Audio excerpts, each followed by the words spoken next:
আসসালামু আলাইকুম viewers, global Bangla থেকে আপনাদের সবাইকে ওয়েলকাম জানাচ্ছি।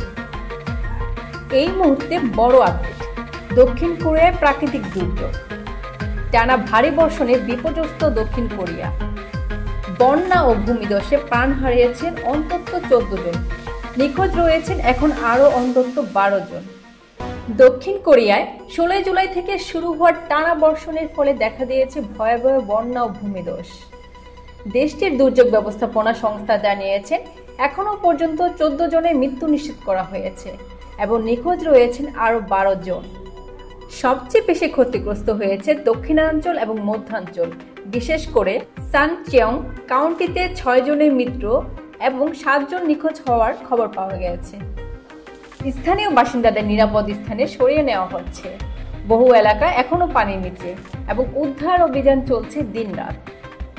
সরকারের পক্ষ থেকে বেশ কয়েকটি অঞ্চলে ভূমিধস সতর্কতা জারি করা হয়েছে। উদ্ধার ও পুনরুদ্ধার অভিযানে অংশ নিচ্ছে সেনাবাহিনী ও জরুরি সেবা সংস্থাগুলো। আবহাওয়া অধিদপ্তরের পূর্বাভাস, উত্তরাঞ্চলে আরও বৃষ্টিপাতের আশঙ্কা। এই দুর্যোগে শুধু প্রাণহানি নয়, ব্যাপকভাবে ক্ষতিগ্রস্ত হয়েছে কৃষি জমি ও গবাদি পশু। বিদ্যুৎ বিচ্ছিন্ন হয়ে পড়েছে হাজার হাজার পরিবার। এই কঠিন সময়ে স্থানীয় প্রশাসন সবাইকে সতর্ক থাকার অনুরোধ জানিয়েছেন। জরুরি তথ্য ও নির্দেশনা পেতে নিয়মিত নজর রাখুন সরকারি সূত্রে। আপনি যদি দক্ষিণ কোরিয়ায় অবস্থান করেন, নিকটবর্তী আশ্রয় কেন্দ্রে চলে যান এবং প্রশাসনের নির্দেশ মেনে চলুন। আপনারা দেখছেন গ্লোবাল বাংলা।